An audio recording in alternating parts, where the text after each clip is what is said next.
Hi, I'm Tim Roble, and welcome to another episode of Adventure Athlete. Going to review my Husqvarna 701 Aurora Rally build. So, going to talk about a little bit about the performance of the motorcycle first. I'm absolutely in love with this motorcycle. I bought it used. I think it had 14 miles on it. Guy bought it for a trip to Baja with his dad, and then that didn't work out, so he wanted to sell it.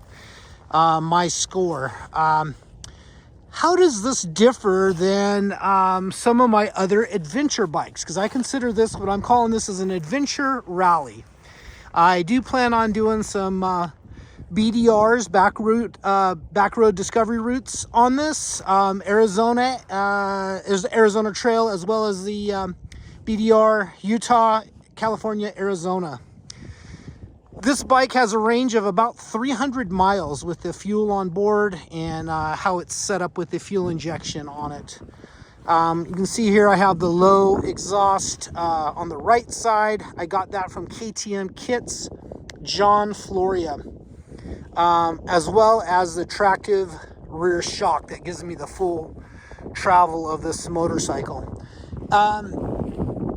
A lot of you guys have been following me. You know I've had the 1290. You know I had the 950, a 990, as well as the 890 Rally. What this bike differs from is it's about 120 pounds less. And I really feel that, like, when I'm coming out of a corner, a lot of this stuff up here I'm riding right now is kind of rocky and shelly. And when I come out of a corner, I notice instead of blowing the rear wheel away and drifting, it has the torque that I absolutely love. And that allows me to carry the front wheel over a lot of these rain ruts and a lot of stuff. So for fun, this is definitely the most fun adventure bike, and I say that with quotes, adventure bike that I've ever had. Another thing that it does really well, because of the lighter weight of this bike, is it wants to stay up in a on this, like a side bank. So if you had like a rut here that would look like a half pipe, sometimes you need to ride one side or the other, and a lot of the adventure bikes have a hard time doing that because of the weight. It just wants to pull you down in the center of the rut. I noticed with this bike, it's more like a 450. I can put it exactly where I want it and have the confidence that it's going to stay there. I did put the golden fatty on the front, a 9121. That's my go-to tire, as well as the Shinko also is worked well for me.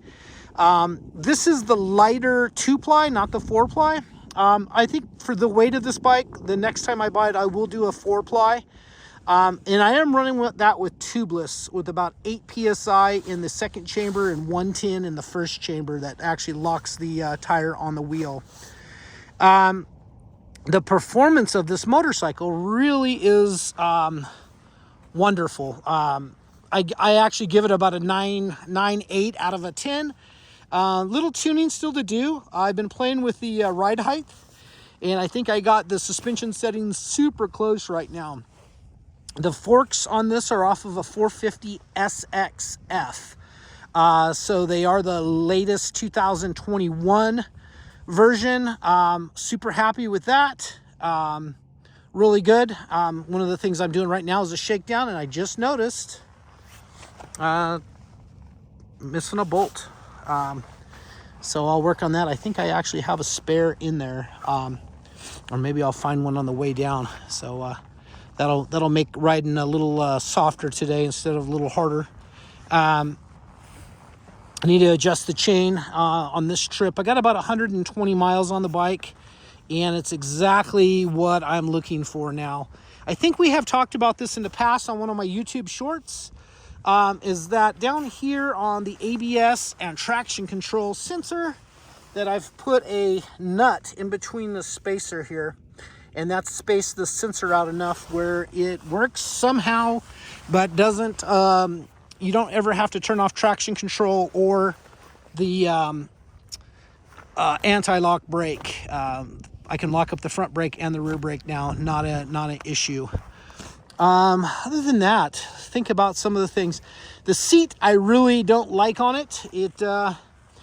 So I have this for my reference. It gets thicker up here when you're trying to transition on the bike. So we got a couple, I think a week of rainy days coming, so I plan on trying to do my own surgery on this and reskinning the seat, trying to take a little bit out of this back area because it feels a little tall and it feels a little thick through this transitional area through like in here and in here. So I'll take that out. Comfort of the seat's good. It just it's the wrong egg rows. Need Lyndon from Seat Concepts to do me a one of his wonderful seats that he's done in the past. You see I am running John Floria's KTM kits, I believe, out of the UK. I'm running his foot pegs. They're 1 inch lower. What that's done is give me a really great shifter profile, and the rear brake is actually in the stock setup, but I run my brake about 1 inch high because I stand up about 90% of the time.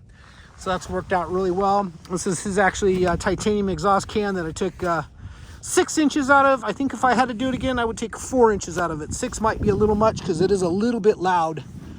Other than that, the tower, the tanks, the fuel setup is really working out well on this. I am running the Highway Dirt Bikes bar ends with their mirror setup. I am going to take a little bit out of this area here. Because on the streets, I could actually use a little bit more. So just that, so I can get that mirror up a little bit more and a little bit more out on the other side also. The windshield on this and everything is a KTM factory part, so you should be able to obtain that from wherever you go. Why I'm up here stopped, I will do a full nut and bolt because obviously things are coming loose on this, so I want to check everything over real quick. Navigation tower is great. The Trailtech Voyager Pro, I don't have power to it yet. It's just one of those things I'll do this next week while we have all the rain. Some of you might have noticed I am running the KX high bars. I do that on all of my KTMs just to give me a little bit height because I'm tall. The Scott steering stabilizer is another thing that I really appreciate. I did adjust the brake in from where it was, so I don't have such a far reach. That's just personal preference. Stock brakes, stock pads and everything on this bike are absolutely phenomenal. You can see I did leave the OEM rear blinkers. I haven't put blinkers up front, and I think I might just do that on this bike just to keep it 100% street legal. I really appreciate this platform. What it does for me is the lighter weight is the key to this whole puzzle. It makes me want to continue on and keep riding and riding and riding. I can see 200 and 300 mile days on this, no problem, because it does work as well on the street as it does off-road. And I was a little nervous about putting that golden fatty on it because sometimes that takes away from a little bit of your street performance, and that is a DOT certified tire. It does take a little bit away from your street performance, but not in this case. Usually when you put a longer travel suspension on something and then do this a knobby tire on it, it kind of takes away from that being able to turn through the corners. But I actually was doing some corners pretty well. It's cold today. It's about 46 degrees Fahrenheit.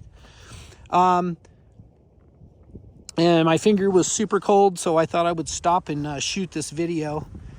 Everything else, this pipe does not work with the Aurora skid plate. I did have to do some surgery on it. You can kind of see the pipe sticking out there. I'll probably make a blister out of aluminum and then attach that with some rivets on that just to give the pipe a little bit more protection and tie that skid plate in.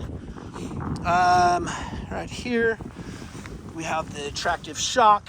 I got quite a bit of sag put in the spring in this setup, which is good because when I run panniers on the back and load it down for a camping trip, I want to be able to adjust that as needed. So I think I got plenty of adjustment for what I need.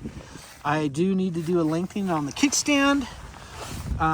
Probably about 1.5 inches will work.